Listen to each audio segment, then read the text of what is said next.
My name is Brian Fowlie. I'm 47 years old. Today's date is September 19th, 2015. We're in Sacramento, California, and Kenny is my friend and brother.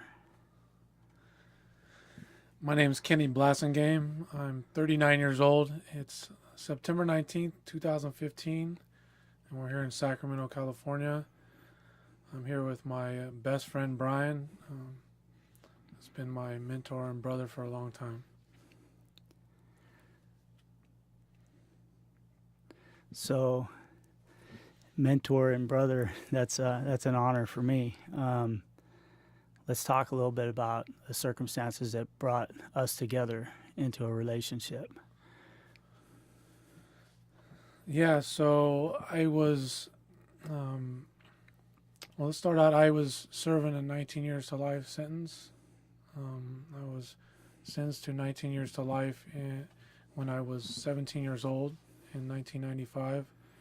And we met in 2004. So I'd already been in prison for 10 years, and I met the guy, Matty Boy, who lived with you at the time, at Solano State Prison. And I was there doing a 17-year to life sentence for second-degree murder that I committed in 1988. I was 2 months into my 21st year and was sentenced to state prison for 17 to life. And ended up in Solano after a number of years in prison. I think I got there in 2002, and you and I were on the same yard at Solano. And well, I went straight there in 2002, so I was there a couple of years before you got there, or at least a year, huh? I think about a year, yeah. And how did we meet? So I was going to 12-step meetings, and I remember that's when I first heard you share, your story, and it was something very different from what I was seeing. I was in this environment of hopelessness and despair and a lot of other things. And so for me at that time, it was, I was just in a bad place and looking for a solution. And I was hanging out with Matty Boy, and it was the meditation. I had heard that you were a meditator. I had witnessed you doing yoga on the yard, and it was just something very different from the environment that we were in. I was attracted to it. So let me ask you this: we're in this prison yard in this cauldron of heat, of overcrowding. The crisis in California's correctional system was boiling up with the overcrowding situation. And what is it that brought you to that place where you were looking to do something different than what you were seeing on the yard? I mean, like me being a yogi on the yard, or me being a speaker in AA, that's a pretty low percentage of the prison population at that time. What is it that made you look in my direction? So for me, personally, I was at the end of my road, and it was like I quit playing the blame game. Up to that point, I'd blamed everybody for my circumstances, and so it was a time where I finally took responsibility, and I knew that I carried my misery with me wherever I went. And I had those realizations there when I got to that place, Solano. And there were these first moments of real self-honesty, and I knew that it began and ended with me, and I needed a different solution. And so the idea of meditation, it was internal solution to internal problem, what was going on inside of me. And it was, you were a beacon of that, and that's my perception of what was going on at that time. And it was just a natural I was drawn to it. What's going on here with this guy? It's very different from anything I've come across in 10 years. So what happened when we talked? So it was the day before Matty Boy went home, and I that's when I really approached you and said, I explained to you, I think, almost what I just said, and I asked for, I'd like to meditate. Can you, show me a technique? And I remember we pulled off to the side, and you sat down on the handball court right there and showed me how to sit, and showed me how to, gave me a simple mantra, and off I went. So just for clarification purposes, to meditate in California State Prison Solano on the level 2 side, which is all dormitory living, no Yes. cells, no ashrams that we could create of silence, of solitude, of privacy, protection. You know, what did that look like for you to talk to me, get a meditation technique, kind of commit to trying to go down this path, and then you go back to your dorm in the housing unit, and what does that look like, man? Paint me a picture. So buildings that were designed for 150 people housing 348, 16 people in the dorm, and it was packed and noisy, cooking food, people playing card games and yelling at the television, sporting events, and showers going, and you name it, and music playing. And in the dorms, it was and it was just a microcosm of what was going on in the day room, same thing. And also for me, it was what I was about to do was completely against the grain of the culture of prison. So sitting up, meditating in the lotus in front of my bunk was definitely stepping in the opposite direction. And so I had made the choice right there. I had that cognitive dissonance right then and there of like, what people are going to think I'm going to get feedback on this, and I'm not going to like. And I just wanted it more, so I did it. I sat down and I meditated. So there was a risk to it, and you decided that you were willing to take that risk. And the barrage of stimulus that kind of goes against what we would commonly think of as a meditative experience, which is quiet and peace and shutting down, and you've got lights on 24 hours a day. We're talking about people deep frying fish in the dorms. Yeah. For vegetarians, that's a tough deal for us. And a constant barrage of dominoes slamming, TVs being in the day room being turned all the way up so that they could overpower the other noises going on in the building. So it's this kind of a pressurized. Just too much stimulus. Yeah, and you did it anyway. Did it anyway. Yeah, really had to learn the withdrawal technique for sure. So, what happened? What happened as you started that process? So I started at 5 a.m. and 5 p.m. I meditate twice a day, and it was the immediate results were I slept better. First thing, right away, it was my sleeping. I woke up, more rested, more restored, and my mood changed. It just took the edge off. I had, that gap of responding to the world around me just got there's a little, growth there, and that just continued to develop from there. But those were the immediate results right away. And then at some point thereafter, you actually moved into my bunk, which are double bunks.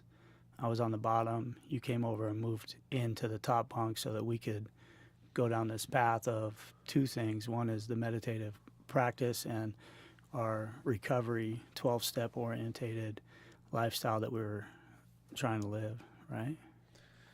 Yeah, I remember seeking you out when we'd have yard together and spending time with you and trying to absorb as much as I could from you, and it was like it wasn't enough.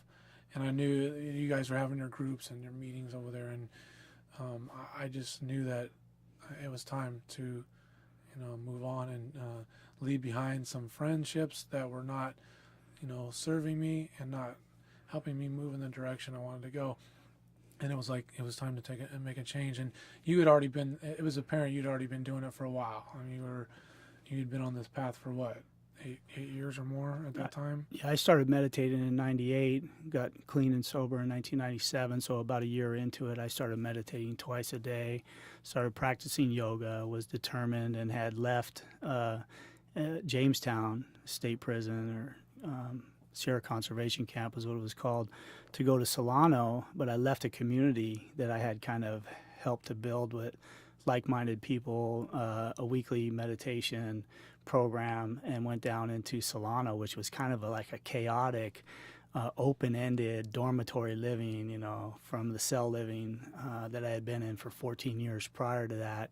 Very different experience. So it was like I was down there trying to do my thing. Yeah, I remember. Go ahead. Yeah, so I remember that was the big adjustment. We coined the phrase. I think at some point we had always been in these prisons where it was a physical battlefields, and violence was the thing. And like Solano, of course, still had that, but it was definitely very mellow place and nice in that way. I enjoyed that, and it ramped up it was a psychological battlefield, and the things we described about the living environment were like it was definitely a totally different path, and it was a challenge in a whole different way. So those two things, meditation and recovery, spiritual life and sobriety life, were outside the norm of what we were seeing in the dormitories in that yard. That was really quite an influx of drugs and activities that were Pruno, prison-made wine, and the violent lifestyle, and the gang banging, and the territories, and the separation. And we were trying to do something that was more inclusive and opening ourselves up. And it was a psychological battlefield to do that in as well. And I just want to say that as for me, the mentorship and the relationship that we developed, was a brotherhood that it was me and you against the yard. And that was I had your back, you had my back, and we were going to stand up and do what we believed was the right thing, not knowing it was the right thing, but believing in something different than what the prison was showing us, that we were hopeless, that we were going to die in prison. We were both lifers. We were both convicted killers. We were up against a system, and all the evidence at that point had showed us that lifers don't get out of prison. And we were there trying to do something different that was life-affirming instead of hopelessness. And could you add to how lifers left? Like, I think that's the way you say it is the best description. Yeah, at that time, when I decided to get sober and start trying to do something different, I looked and I was very critical of what was happening with us lifers, and we were getting shot to death, stabbed to death, or overdosing, and that's how we got out of prison. And that was in 1997 when I got sober, and I went into the 12-step process, and that reality was my paradigm from which to look at what was happening with lifers. We didn't parole. I never saw a lifer parole in all those 9.5 years that I did prior to getting sober. And then it was like getting sober simply to die differently, which led to that internal hole that wasn't being filled externally, and pushed me to the meditative practice in 1998 because I was filled with anger. I didn't have the tools. I didn't know how to cope with these feelings. And it was like I knew I had to go in, and it was almost like God or the universe had to be the therapist. There was no therapy for us. We weren't qualified. We weren't hearing voices. We weren't suicidal. We weren't on what they called hot meds, psychotropic drugs. So they didn't have a program for us. It was just like being a convicted killer wasn't enough to warrant any kind of psychological help whatsoever. It was us trying to figure it out on the yard. Yeah. And for me, it was the 12 steps and meditation. Absolutely. And you spoke on the bond. I believe that was, we've talked about that. That was pivotal. I mean, that's really where, in a completely unsafe environment, an environment that's, dangerous to be vulnerable, that we chose to, take a path of nonviolence. We chose to not, that's no longer a solution for the life, the spiritual path we're going to choose to embark on. And then also, for me, it was that the support, like, I just moved in with you, and it was within the first 2 weeks, Christmas Day 2004, my mom, not showing up to visit, and then come to find out she had passed away in her sleep the night before. And I just, I remember, like, just not wanting to, I was just done, not wanting to, I think there was still a part of me, there was still some ego, but at that point, that was it. I was done, and you were right there, the support, and this different way of life, and I'd like you to speak on that, like, Yeah. because that's really where I think where our relationship deepened, the bond changed at that point. Yeah, my experience was of that was watching someone who I cared about, that I had developed this relationship with, and I cared about in a way that I hadn't really experienced caring about another man before. And it was a man who was broken and laying on his bunk paralyzed, and I didn't know what to do. I knew that I wanted to make it better. I wanted to help. I wanted to give you something. How did you two become roommates?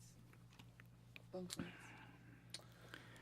So We paid a housing clerk to move him in, yeah, and that's how the bed moves were made. Was the clerks would everything was for sale, and so for a couple jars of coffee, we had a bed move done, and Kenny ended up on my bunk, and whoever was on my bunk ended up somewhere else.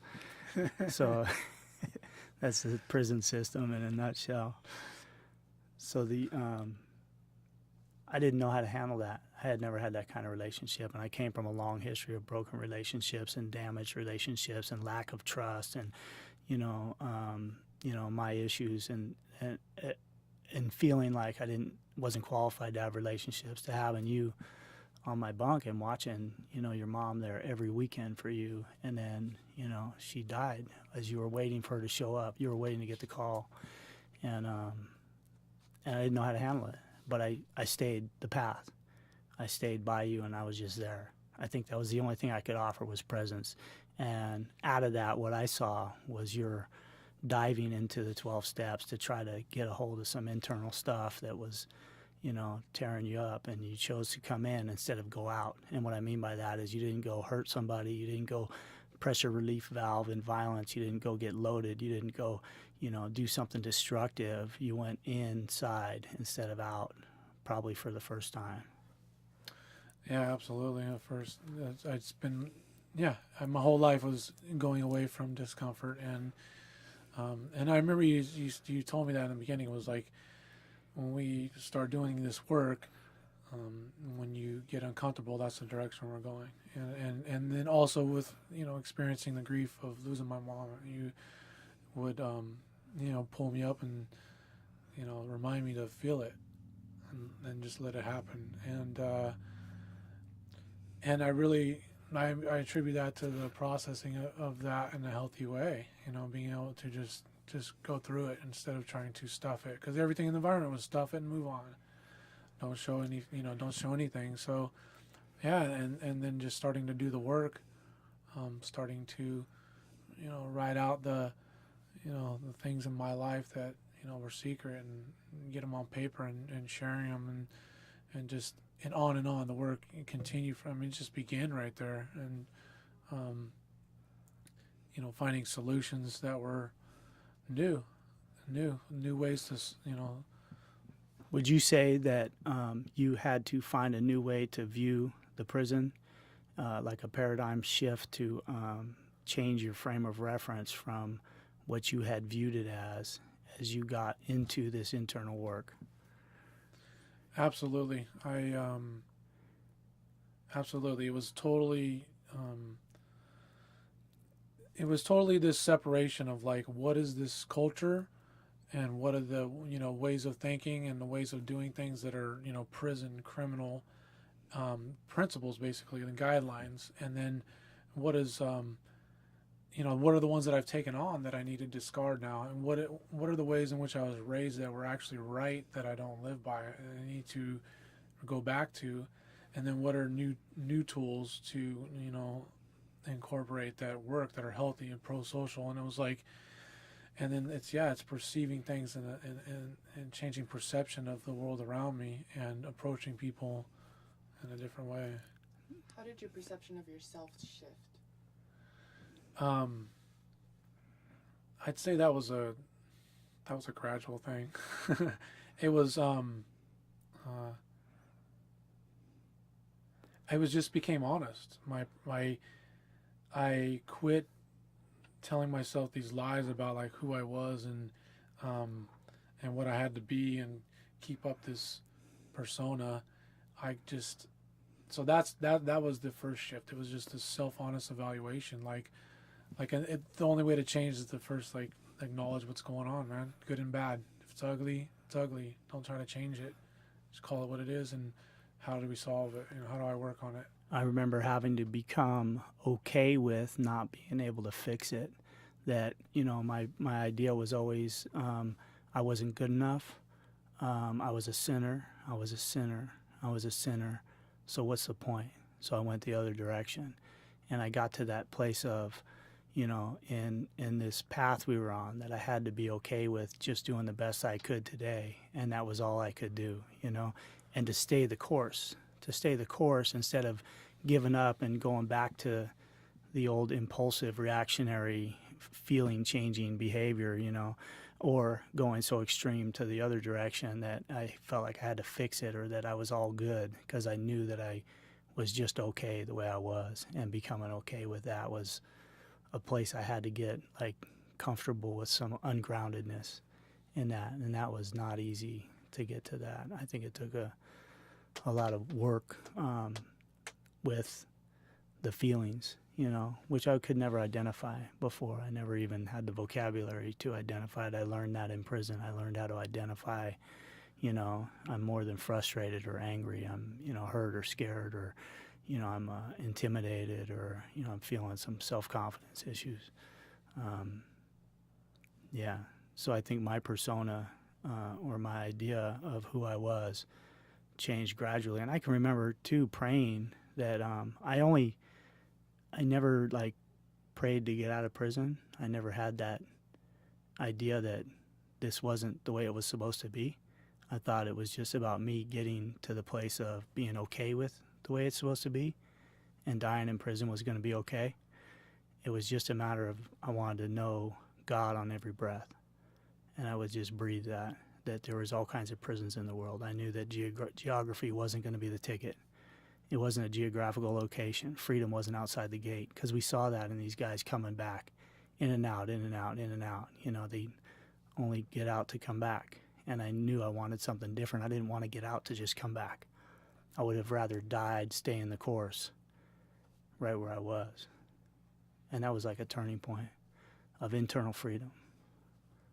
I think I saw you get that too. Yeah, just recognizing and accepting the reality of it.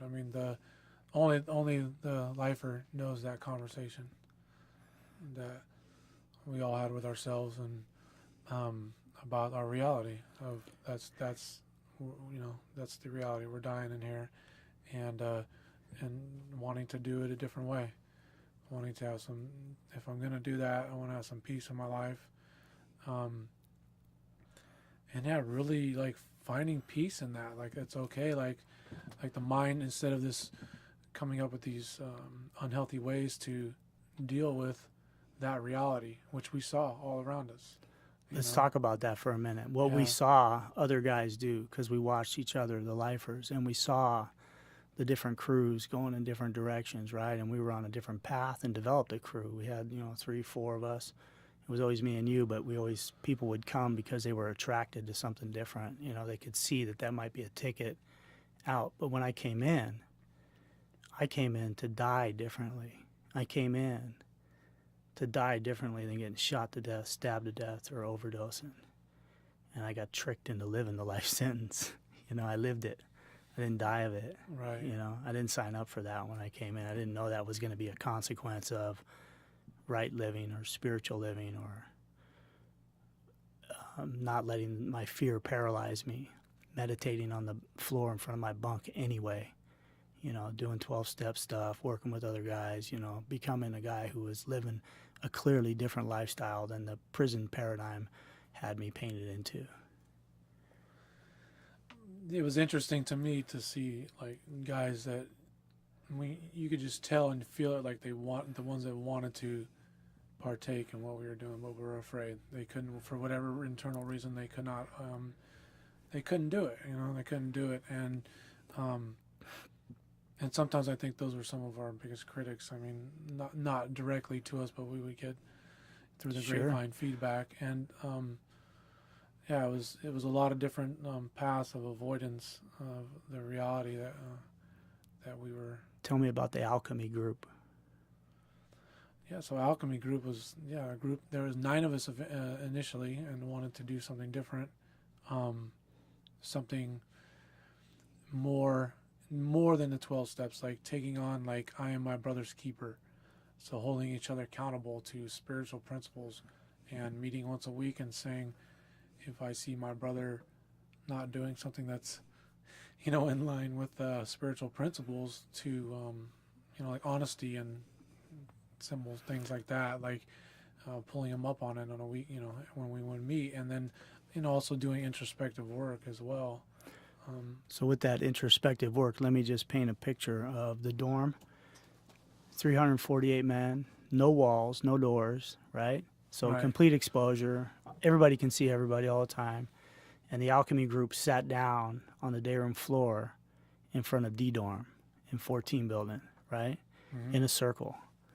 A group of men sitting there, not at the tables, but on the floor, doing work. And that work included going through our life crimes, the crimes that landed us in prison, writing out the story, bringing it to the group, and sharing it at a group level. The worst, deepest, darkest things we had done, right? What was that It was process? the first time I had written the story, or the first time I'd been honest about my crime, and alone in my bunk writing it out. First, that was my initial decision, was self-honesty. Was I going to do it? Was I going to be rigorously self-honest? And I wanted to omit stuff and sugarcoat, and I made the choice right there. It's like, what's the point? Why even do it if I'm not going to do it 100%? And I made the choice to write it out, write my crime out as it was, and read it to a group of men. And the freedom of that, like, to do that, and then to be able to overcome those fears, to move, or just move forward in spite of them. What was it like for you to come clean with that group of men in that building in front of all those guys who were watching that group take place, and you did it anyway? My first true experience with courage. My concept of courage was completely different before that evening when I read that out. I knew I was reading the worst thing I'd ever done in my life.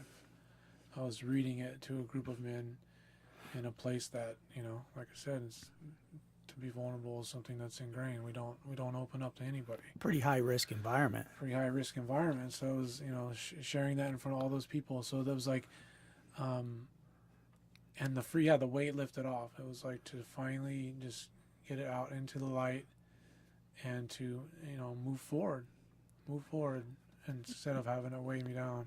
No staff persons involved? No staff involved. No prison help from the administration? None whatsoever. This was a convict implemented program for convicts to try to go down a different path, right? Right. So it was just prisoners working with prisoners for no motive, no chrono acknowledgement, nothing other than to do some work. Yeah, and that's one of the most things to Pretty one rare of the things occasion. to feel really proud about. I mean, that to look back and see that's what we were doing. What happened as a result of that?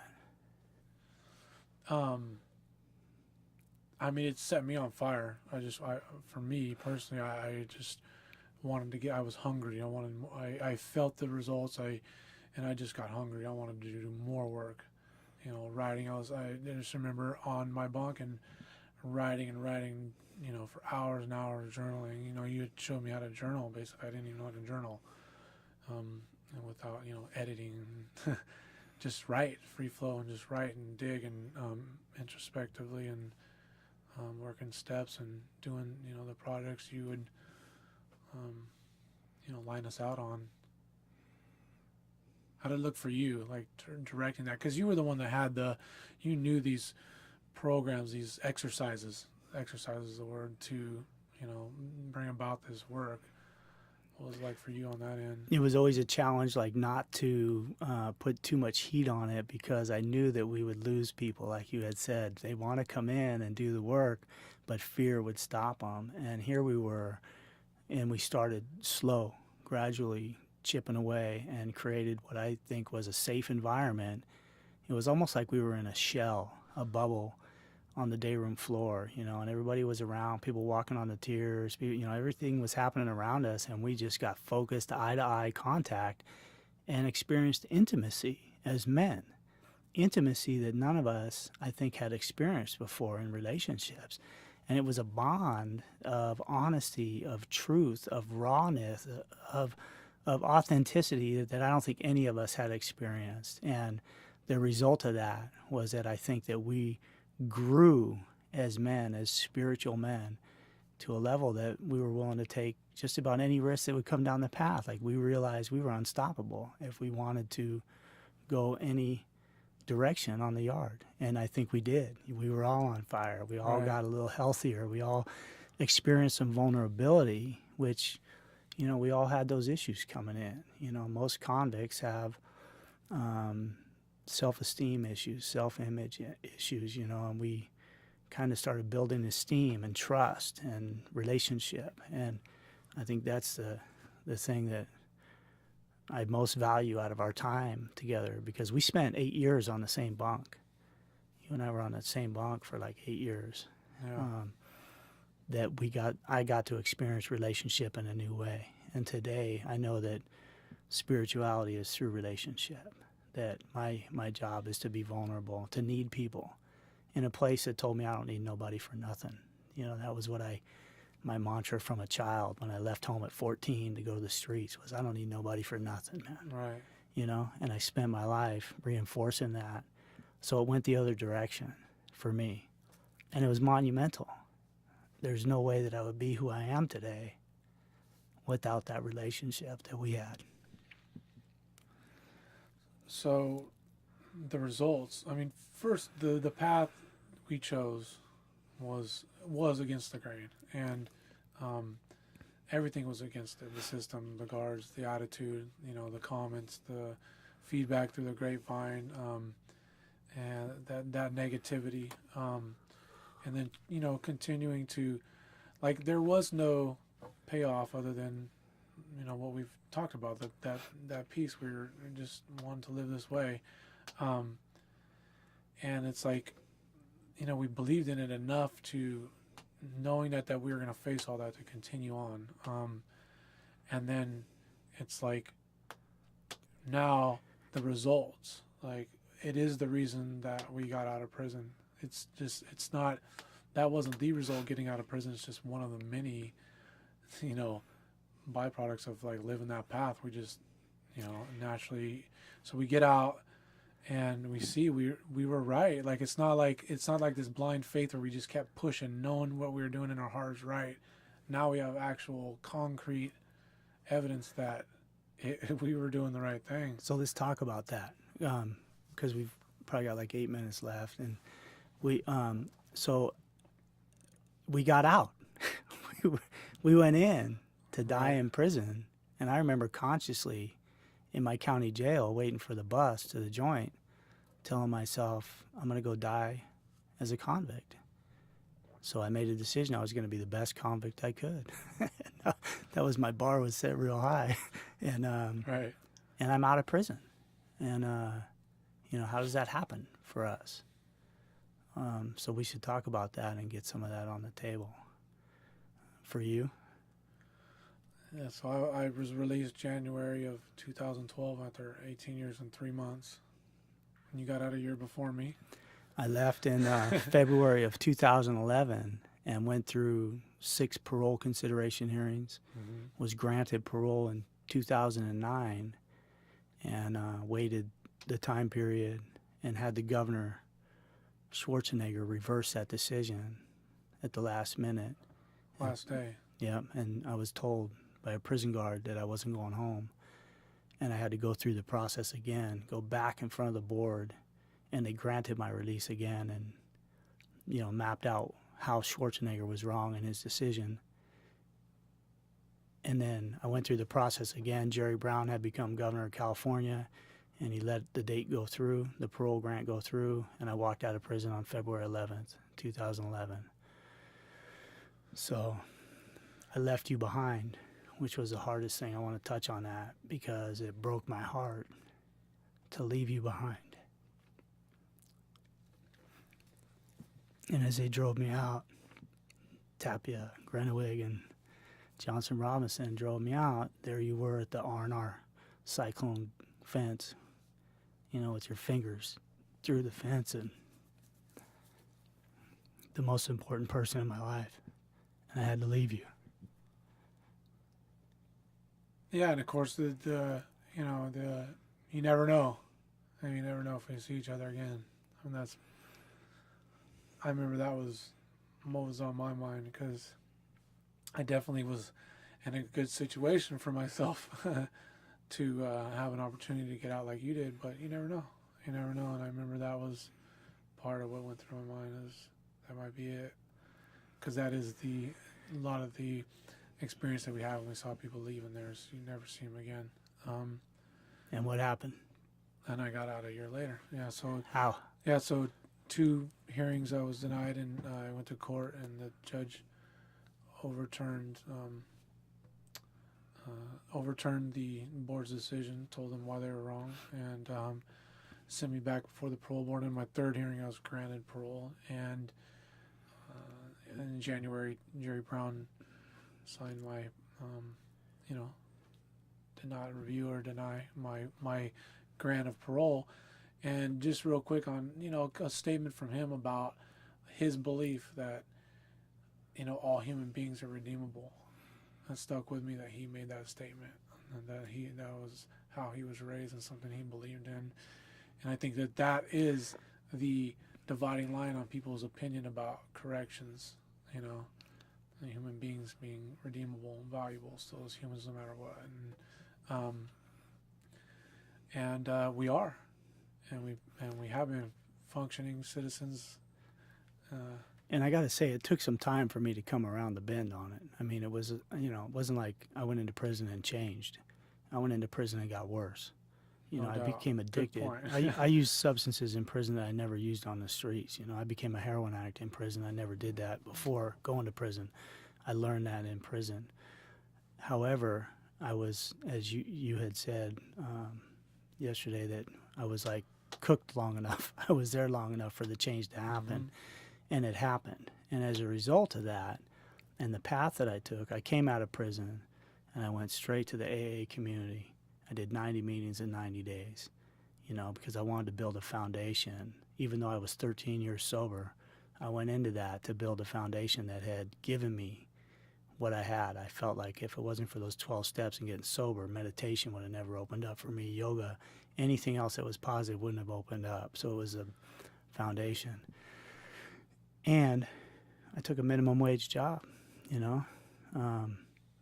by telling the employer at that motorcycle shop that where I had been, how I got there, what I did while I was there, and how I got to where I was today.